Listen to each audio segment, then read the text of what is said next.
Hello everyone, आज हम पढ़ने वाले हैं एफोरिज्म नंबर 1 को ऑर्गन ऑफ मेडिसिन से, जो कि हैनीमन ने राइट किया है ऑर्गन ऑफ मेडिसिन को एफोरिज्म की फॉर्म में। तो हम लोग एफोरिज्म नंबर 1 को आज पढ़ेंगे। तो चलिए स्टार्ट करते हैं। तो एफोरिज्म नंबर 1 में जो Hahnemann is telling about the physicians mission, ठीक है। तो पहले एफोरिज्म में हैनीमन बता रहे हैं कि फिजिशियन का मिशन क्या होना चाहिए। तो physicians high and only mission, ठीक है, सबसे बड़ा और सिर्फ एक ही मिशन होना चाहिए फिजिशियन का, is to restore the sick to health, ठीक है। जो पेशेंट सिक है उसकी हेल्थ को रिस्टोर करना एक हाई एंड ओनली मिशन होना चाहिए। टू क्योर, उसको क्योर करना एज इट इज टर्म, जैसा कि बताया गया है, ठीक है। तो ये ही सिर्फ एक एम और हाई एंड ओनली मिशन होना चाहिए किसी भी फिजिशियन का, किसी भी पेशेंट को ट्रीट करने के लिए, उसकी हेल्थ को रिस्टोर करना सिक से और हेल्थ को क्योर करना किसी पेशेंट को एज इट इज टर्म, जैसे कि बताया गया है। तो चलिए, ये तो हमने एफोरिज्म को रीड किया है, इसका एक उन्होंने एक्सप्लेनेशन दिया है फुट नोट में। तो चलिए डिस्कस करते हैं। एक्चुअली एग्ज़ाम पैटर्न आजकल पूरा चेंज हो गया है। एग्ज़ाम में पूरा डिस्क्रिप्शन आप लोगों को पता होना बहुत ही ज़्यादा ज़रूरी है। तो वन टाइम इन्वेस्टमेंट लाइक आप लोग पूरा पढ़ लो ना, पूरा एफोरिज्म पूरा फुट नोट पढ़ लो, समझ लो कि एग्जैक्टली क्या है उसमें। तो फुट नोट को चलिए देखते हैं व्हाट हैनीमन ट्राइंग टू सी, ठीक है। तो पहले हम लोग रीड करेंगे, फिर उसको समझेंगे और फिर लास्ट हम एक क्विक रिकैप करेंगे इसका, ठीक है। तो footnote number 1, his mission is not however to construct so called system. किसी भी फिजिशियन का मिशन ये नहीं है कि वो किसी सिस्टम को बिल्डअप करे by interweaving empty speculation hypothesis concerning the internal essential nature of the vital processes and the mode of which disease originated in the interior of the organism, ठीक है। किसी भी फिजिशियंस का मिशन ये बिल्कुल भी नहीं है कि वो एक सिस्टम बिल्डअप करे कि क्या क्या स्पेकुलेशन है, क्या क्या अवधारणाएं हैं, क्या क्या हाइपोथेसिस है, उसके बेस पे कि वाइटल फोर्स कैसे काम कर रहा है, उसकी मोड ऑफ एक्शन क्या है, किसी डिसीज़ कैसे ओरिजिनेट हो रही है, ये सब एक स्पेकुलेशंस है, ये सब एक अनुमान है। ये सब बिल्डअप करना किसी भी फिजिशियंस का मिशन नहीं होना चाहिए, ठीक है। Whereon so many physicians have hetero ambitiously wasting their talents and their time। कुछ पेशेंट्स जो क्या है, बहुत सारे फिजिशियंस क्या है, इस धारणा को बनाने के लिए अपना पूरा टाइम वेस्ट कर रहे हैं और अपना टैलेंट भी वेस्ट कर रहे हैं इस चीज़ को बनाने के लिए, ऐसा सिस्टम बिल्डअप करने के लिए। Nor it is to attempt to give countless explanations regarding the phenomena in a disease their proximate cause, ठीक है। यहाँ पे उन्होंने प्रॉक्सिमेट कॉज का जिक्र किया है हैनीमन ने। तो यहाँ पे अपना कोई रोल नहीं है कि हम लोग बताएं कि इस डिसीज़ का प्रॉक्सिमेट कॉज क्या है, कैसे ये डिसीज़ ओरिजिनेट हुई है, क्या फिनोमिनॉन है, ये सब चीज़ें हम लोगों को नहीं बताना है, ठीक है। तो फिजिशियंस का क्या है, high on only missions to restores to health to sick to cure, ठीक है। यही क्या है फिजिशियन का मिशन है। तो उन लोगों को ये पूरा एम्प्टी स्पेकुलेशन बनाने की कोई ज़रूरत नहीं है, ऐसा ही हैनीमन बोलना चाह रहे हैं। कंटिन्यू करते हैं आगे।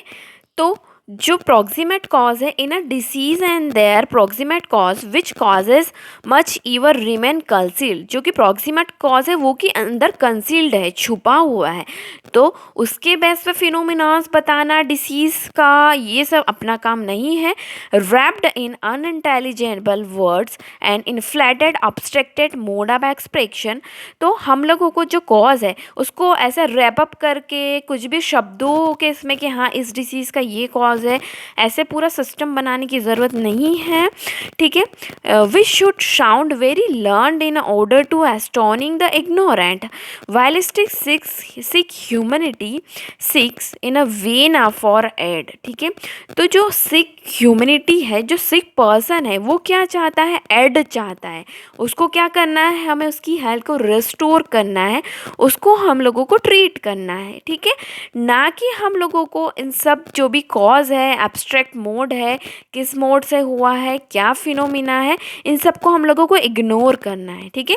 अब सच लर्न रिवरीज वर्ड का उन्होंने यहाँ पे जिक्र किया है। इस टाइप की रिवरीज को हम लोगों को नहीं करना है, मतलब टू विच द नेम, जिसको हम लोग थेरेटिकल मेडिसिन देंगे, जो कि मेडिसिन का थेरेटिकल पार्ट की, ये डिसीज़ का कॉज क्या है, कैसे डिसीज़ आई अंदर, ये सब फिजिशियन का मिशन नहीं है। ये रिवरीज फिजिशियंस के लिए इम्पोर्टेंट नहीं है। And for which special professorships are instituted, ठीक है। जो भी थेरेटिकल मेडिसिन के बीच पे हम लोग पूरा जो थेरेटिकल इंस्टीट्यूशंस चला रहे हैं, प्रोफेशनशिप चला रहे हैं, ये सब ज़रूरी नहीं है हमारे लर्न करना। We have to quite enough, ठीक है। And it is now to high time that all who can themselves physicians should at the length seizes the disease suffering a mankind mere talk, ठीक है। हम लोग क्या कर सकते हैं, फिजिशियन को क्या करना है कि मियर टॉक से एक डिसीजिव सफरिंग है मैनकाइंड की, वो दूर करना है। अब being now instead from once to act and really to help to cure, ठीक है। मियर टॉक करके उसकी प्रॉब्लम को समझ के और होम्योपैथिक वे से, ठीक है, सिम्टम सिमिलरिटी के बेस पे मेडिसिन दे के आप लोग जो पेशेंट है उसकी रियली हेल्प कर सकते हो, उसको रियली क्योर कर सकते हो, ठीक है। तो जो फिजिशियन है उसका एम क्या होना चाहिए कि उसको हाई एंड ओनली सिर्फ एक ही मिशन होना चाहिए कि जो पेशेंट है उसको क्योर करना है, ना कि थ्योरेटिकल बेस पे ये पूरा सिस्टम स्पेकुलेट करके जो डिसीज़ का फिनोमिनॉन बताना है उनको कि इस टाइप का कॉज ये है तो उसके लिए है। नहीं, हम लोगों का सिर्फ एक ही मिशन होना चाहिए कि जो पेशेंट है उसको हमें ट्रीट करना है, उसको हमें क्योर करना है, ठीक है। ये पूरे पैराग्राफ में हैनीमन बता रहे हैं, ठीक है। तो देखो आजकल क्या हो गया है, AIPAGT 2023 से और 2024 में भी यही वो लोग पूछेंगे कि लाइक कि तुम लोगों को थ्योरी पढ़ना बहुत इंपॉर्टेंट है ऑर्गेनल में, ना कि सिर्फ इतना पढ़ लिया कि फर्स्ट एफोरिज्म में हैनीमन ने दिया है फिजिशियन हमेशा नहीं। तो मैं वर्ड टू वर्ड हर एक चीज़ समझना पड़ेगी कि exactly Hahnemann what trying to day, ठीक है, कि वो क्या बोलना चाह रहे हैं आपको। तो देखो वन टाइम इन्वेस्टमेंट, लाइक आप एक बार कोई एफोरिज्म नंबर 1 पढ़ रहे हो तो उसको अच्छे से पढ़ लो ना, ठीक है। ठीक है, तो हमने ये कंप्लीट किया एफोरिज्म नंबर 1 को बहुत ही इजी लैंग्वेज में। आई होप आपके लिए लेक्चर हेल्पफुल रहा होगा। तो अब हम नेक्स्ट स्लाइड में देखते हैं रिकेप की हमें इन शॉर्ट फॉर्म में क्या रिमाइंड करना है, एटलीस्ट एक्सट्रैक्ट इतना तो याद रखना ही है। तो क्या देखा हमने एफोरिज्म नंबर 1 में, मिशन देखा, the physicians high and only mission to restore the sick to health, जो पेशेंट सिक है उसकी हेल्थ में, उसको हेल्दी पर्सन में रिस्टोर करना है, हेल्दी पर्सन से उस डिसीज़ को क्योर करना, ठीक है, एज इट इज टर्म, ठीक है। तो हैनीमन एग्जैक्टली क्या बता रहे हैं, disease originated from the interior में, जो भी डिसीज़ है अंदर से आई है, it is a morbid vital process, not just a visible pathology, की जो पैथोलॉजी हमको दिख रही है वो उसका कॉज नहीं है, जो इंटीरियर में जो है वो डिसीज़ हुआ है उसका वाइटल प्रोसेस जो है वो मोरबिड वाइटल प्रोसेस उसकी डिस्टर्ब हुई है, ठीक है। और उन्होंने एफोरिज्म के जो फुटनोट में बताया है कि थ्योरेटिकल मेडिसिन के बारे में क्या होती हैं, कि theoretical medicine based on empty खाले ऐसी अवधारणाओं पर हाइपोथेसिस पे बेस्ड है, not based on any law principal, उसका कोई लॉ प्रिंसिपल नहीं होता है। ओल्ड स्कूल मेडिसिन के बारे में उन्होंने बताया एफोरिज्म नंबर 1 में, और मेटरलिस्टिक अप्रोच के बारे में उन्होंने बताया, ठीक है। ये थ्योरेटिकल मेडिसिन इन शॉर्ट होती है, ठीक है। तो एफोरिज्म नंबर 1 को हम लोगों ने डिटेल पर शॉर्ट फॉर्म में देखा। तो आई होप आपके लिए लेक्चर हेल्पफुल रहा होगा, और ऐसे ही हम 1 बाय 1 सारे एफोरिज्म को कंप्लीट करेंगे for AIPGT exam plus theoretical और प्रैक्टिकल पॉइंट ऑफ व्यू से, ठीक है। तो आई होप ये लेक्चर हेल्पफुल है। Thank you for watching.